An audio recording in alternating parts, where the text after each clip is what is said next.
Let's get started with the two chords.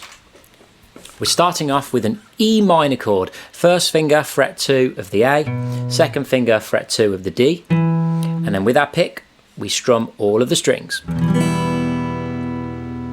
The second chord is called D6-9 with an F sharp in the bass.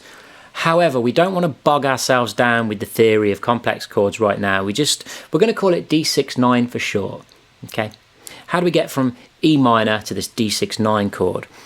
Well, one finger goes up and second finger goes down. So the first finger is now on fret 2 of the low E, and the second finger is now on fret 2 of the G. And then once again we strum all of the strings. And that gives us a D6-9 with an F sharp in the bass. So what I suggest you do first of all is just practice that transition until you've got it smooth, until it feels fairly easy. And it might be a little bit clunky like all transitions at first, but you want to be able to get those fingers from one place to the next in a reasonable amount of time. Next up is the simplified version of the strumming pattern. Allow me to demonstrate what it sounds like first of all.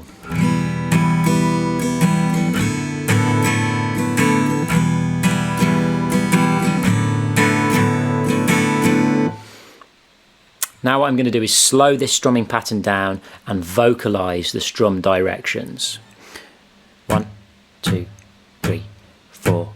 Down, down, up, down, up, down, down, up, down, up, down, down, up, down, up, down, down, up, down, up. So I suggest getting to grips with that strumming pattern at a slow tempo first of all, and then moving it up to a slightly faster tempo when you feel comfortable. And you can play that strumming pattern with those two chords in that order throughout the entire song and have a whale of a time. So now we're going to break down the complexities of the original strumming pattern. So once again, let me exemplify exactly how the song goes now with the original strumming pattern, just so you can hear it.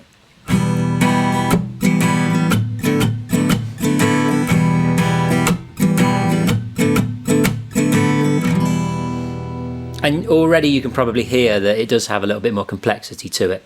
I'm going to slow it down and I'm going to vocalize the pattern as well. So it's 1, 2, 3, 4. Down, down, up, mute, up, down, up, mute, up, mute, up, mute, up, down, up, down, down, up, mute, up, down, up, mute, up, mute, up, mute, up, down, up. Now I'm sure most of you are familiar with downs and ups. Pretty self-explanatory, but what are these mutes? Well, in this case, the type of mute that I'm doing is a palm mute, and we get this kind of chunky, blunted, muted sound. How do we achieve this palm mute sound? Well, we're going to be using this part of our palm on this part of the string, and I'm going to be resting it on the string. We're not on the bridge, okay, and we're not this far forward. We're actually, we've got to really focus on this quite intently to get the right position, because it is mere millimeters that will make the difference. We want to be able to achieve that muted sound first of all.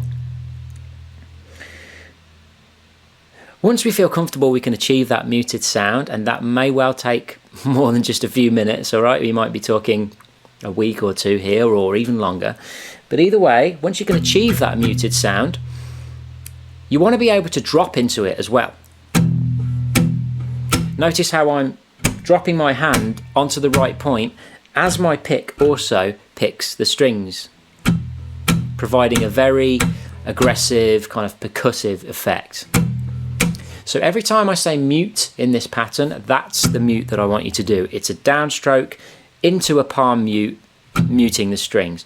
Not very beginner friendly, I appreciate that, but I thought at least you'd be able to listen to the song now and have a rough idea of what's going on. So let's try slowing it down once again. Another example. 2, 3, 4.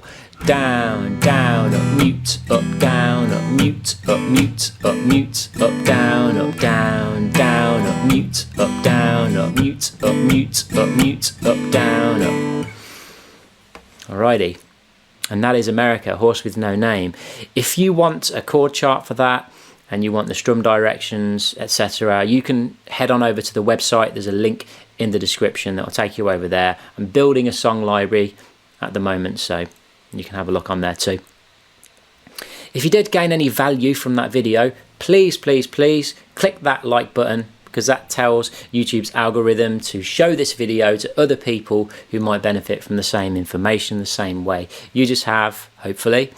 If you haven't subscribed, subscribe, and there's also a donation link to buy me a coffee in the description as well. So if you really feel like you gained something from this video, then maybe you want to be the first person to buy me a coffee, and as I sip my coffee in Costa, I will be thinking of my YouTube audience. Either way, thank you very much for watching this video. I really do appreciate it, and it's a pleasure to be making YouTube videos, and I will see you in the next one.